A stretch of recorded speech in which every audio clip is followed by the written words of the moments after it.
virtual assistant, and this is actually my first vlog on my channel.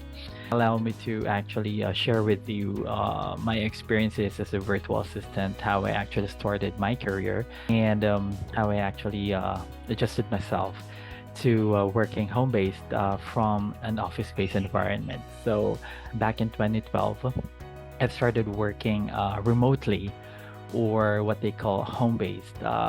During that time, wala pa yung, hindi pa masyadong sikat yung tinatawag natin na work from home setup. Way back before, when I was applying in 2012, the official or the actual term that is being used if you're working at home is a remote job or a home-based job. Others call it online job.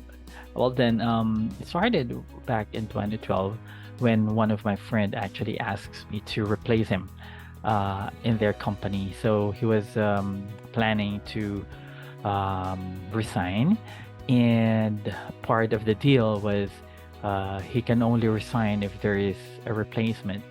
And he actually thought of like asking me to try to apply and be his replacement. So the company is actually an e-commerce company. It's based in Vancouver, Canada, and the boss is a Korean boss, or the client is a Korean boss. So back then, I was also looking for job opportunities way back that time. I was teaching daytime, but I was looking for other source of income. So I've thought that working at night could be a very nice additional source of income, and it was really nice. So to cut the story short, I tried to apply it, and I was actually hired, and so I replaced my friend. And from the time on, I've already started my remote work career. And so adjusting myself to this kind of environment, work environment, is very at first you cannot, it's really hard because you really have to be awake during the nighttime. So if kung maalala mo yung natutulog ka, kung himbing ng tulog mo, and then suddenly all of a sudden the whole night gising ka, it was hard. So the one of the adjustments also is that well, of course, I don't have my laptop way back that time. I have my PC, so I really have to sit in front of my PC thinking na baka mag-message yung mga boss or mag-message yung client, and I wasn't able to reply whatsoever. So parang talagang nagbabantay ako, binabantayan ko talaga yung computer for any Skype message. So way back before, di pa masyadong maraming mga messaging app. So the messaging app na meron lang noon is Skype and Yahoo Messenger. Meron na rin actually yung Facebook that time, and so hindi pa masyadong ginagamit yung chat messenger niya. And so that was actually one of the adjustments that I did. It was hard at first, but you can get along. So as long as you enjoy the job, staying awake at night, thinking na, well, tulugang lahat, still ikaw awake and you're doing a job. And then I mean, that's one thing that will actually inspire you to and also thinking of the salary rate, which is salaries higher than the local employment rate here. So maengganyo ka talaga mag-work ka sa gabi. And so that was the adjustments that I actually have. Staying awake at night, antukin pa naman ako. Okay, so konting malamig na hangin lang na mahagip sa mukha ko, yung maantok talaga ako. So it was really hard. And well, I guess that's one of the few things that I've learned, I have to adjust with. And also during the first several months that I've worked online, lakas kong mag-snack sa gabi. Doon ko napansin na medyo nag-weight gain ako. So payatin ako noon. And when I work at night, of course yung puyat, minsan kasi ako pag puyat ako or stressed ako, I really eat I really have the eagerness to eat. So when I worked online, um, the nighttime, it really made me gain some weight. Hanggang sa time talagang lumobo yung katawan ko. Talagang hindi ko ma-imagine kung from yung payat ako noon bago ako nag-online and then suddenly biglang lumobo. It was so yun yung isa sa mga malaking nagbago. At up to such a point na sabi ko ay kailangan ko na talagang mag-adjust. So I really have to cut down my calories. I really have to make sure that at least magbawas ako ng timbang. And those are the few things that actually happened to me. Kasi biglaan.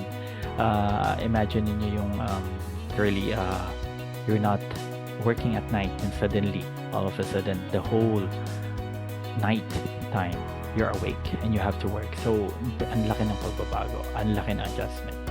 And I'm actually sharing this experiences because I would like to somehow able to give some insights to others who are actually interested to become a virtual assistant and doesn't know how to start or where to start. And I actually would like to impart to share how I started. So that was some of the few things that actually happened to me when I started working at nighttime. Depende lang siguro yung iba dyan na talagang sanay na puyat at hindi natutulog sa gabi.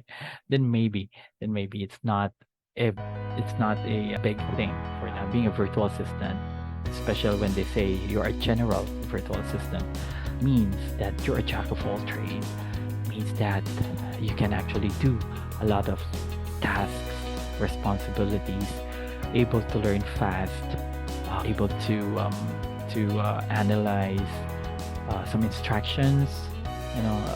Alam niyo naman sa ating mga Filipino, pag binibigyan tayo ng instructions, when we are given instructions, we ask some questions, but kumbaga sa ating kasing Pilipino mas gusto natin i-analyze muna yung question yung task bago tayo magtanong. Ganun tayong Filipino, we have that kind of attitude which foreigners actually love to deal with it. So make sure lang na yung sa tingin mo, naisip mo na ganitong gagawin is you confirm and you refer to the client so that yung result is hindi maging mali. Alright, so because clients in the US are actually output based, so they don't care how you do it, how you do the task. It's important. What's important is that how fast and how are you able to deliver it. Okay, what's the output of the task that they gave you? So some of them are don't actually micromanage. It's important. What's important is that you are able to deliver the task. So those are one of the few things that we have as Filipinos working as a general virtual assistant. So in becoming a general virtual assistant, at least you have some skill sets. You must know, you categorize your skill sets, or you must be able to know what specific field are you good at. So if you are a medical student, then maybe you can be a medical virtual assistant. If you're a graduate of commerce, business, office management, whatsoever, it's a big asset that you can become a general virtual assistant. And so those are some of the things that actually you need to consider to whenever you enter or you want to become a virtual assistant. So marami po tayong klase.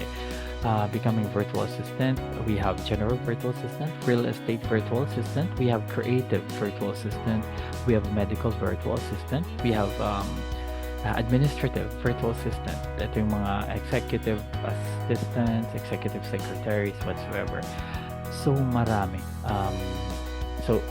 If before you enter or before you really want to apply as a virtual assistant, you must know which specific field you can be as a virtual assistant. If you're good in designing, if you're good in marketing, if you're good in Photoshop, graphic design, video editing, then you can be a creative virtual assistant. So, doon ka pwede mag-apply. So, you must know your skill set.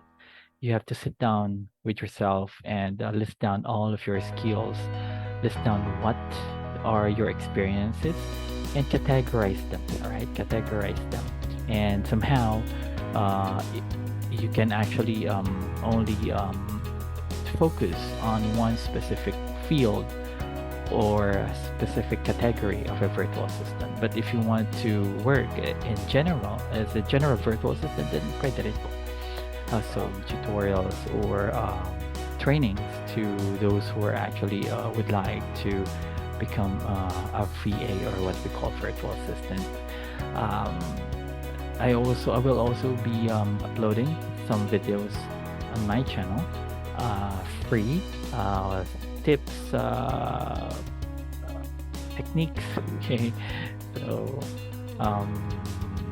things that can actually help you to become a virtual assistant. Well, then I guess that's it for today, everyone. And I hope that I was able to impart some important matters or some important things to you with regards to becoming a virtual assistant. I will be creating more videos, and I hope that you all subscribe and click on that bell icon so that you will be informed of my new updates. Right then. Well, then I guess that's it for today, everyone. Thank you. Bye.